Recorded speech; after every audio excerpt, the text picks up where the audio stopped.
Бурабайда демалу Дубайдан да қымбат. Туристер Қазақстанда саяхаттағаннан гөрі шетелге шығу әлде қайда арзан дейді. Өйткені биыл елдегі демалыс орындарының құны тағы өскен. Бағасына сай болса мейлі ғой, бірақ қызмет сапасының әлде әттеген ай көп. Әріптесім Аружан Задабек жаз шықса жылда жырлайтын ішкі туризм тақырыбына қайта тоқталуды жөн көрді. Bir күндік демалысқа қанша қаржы керек, бәрін есептеп көрсетеді. Көркіне көз тоймайтын демалыс орындарының бағасы мен сапасын бағамдау үшін таң сәріден жолға шықтық. Астанадан Бурабайға баратын жол теп-тегіс. Әзірге шығын ақылы жол мен жанармайдың құны ғана. Бурабайға саяхат дәл осы жерден басталады. Демалыс аумағына кіру үшін алдымен дәл осы жерде ақша төлеу керек. Bir адамға 345 теңге. 9 человек вокруг света. Бурабайда шомылу маусымы әлі басталған жоқ. Соған қарамастан демалушы көп. Сәйкесінше түрлі ақылы қызмет көрсететіндердің дәурені жүріп тұр. Бурабайға келген әр адам осындай катамаранға отырмай кетпейді, өйткені осы арқылы көлдегі барлық тамаша сұлулықты көруге болады. Ал мұның құны жарты сағатқа 3000 мен 5000 теңгенің арасы. Сәлеметсіздер ме? Қалай демалып жатсыздар? Саламатса, бәрі жақсы. Бурабай ұнай ма? Я, ұнайды.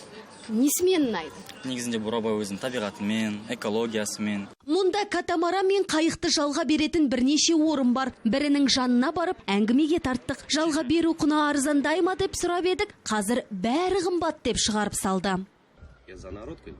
Қазір бәрі қымбат қой. Катамаран бағасы қалтаға салмақ салат деп ойламайым.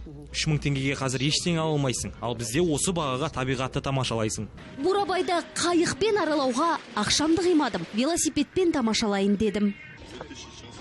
2000 час. А куда можно проехать? Түс ауа қарын шұрылдап, тамақтануға келдік. Оның да бағасын бағамдадық. Қазбек аға, тамағы бағасына көңіліңіз толды ма? Көңіл толып отыр ғой. Бағалары.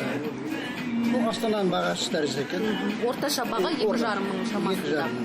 Шығын 5 адамға 12 000 теңге. Тамақ пен өзге қызметтерді бұлай қойғанда мұнда суретке түсудің өзі ақылы. Бурабайға келген тұрғындар осындай қазақша киімді киіп, таққа отырып суретке түсіруді әдетке айналдырған. Мұның құны 2000 теңге, егер суретті қоса алсаңыз 3000 теңге төлейсіз. Мұндағы бір кәсіпкер бір маусымда шамамен 10 000 адамды суретке түсіреді.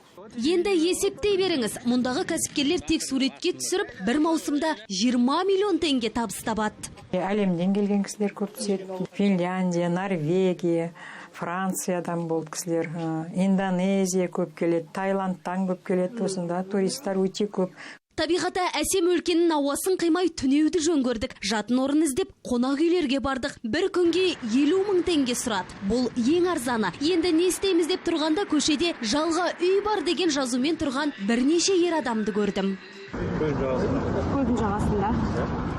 А қанша теңге? 15. Бағасын айтып, базна қылсақ та мұнда келетін турист көп. Табиғаты үшін тау асып келеді. Расында Бурабайдың көркіне көз тоймайды, ал көңіл толама. Мен өзім біраз шетелге барып жүрмін. Дубай, Китай деген сияқты.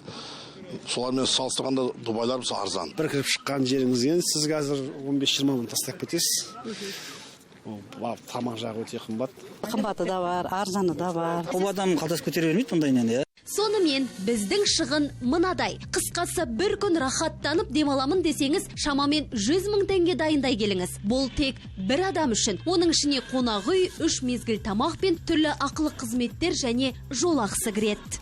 Әр адам өз демалыс уақытын осындай әсем жерде өткізгенін қалайды. Мұндай орындар жаныңды тыныштандырып, қу тіршіліктен алыстатады. Бірақ бұған барлық адамның мүмкіндігі жоқ. Себебі мұндағы баға біраз адамның қалтасын қағып тұр. Бүгін оған өзіміз де куә болдық. Аружан Задабек, Бағлан Жанғозин, Ернұр Қалиялов, Астана Таймс.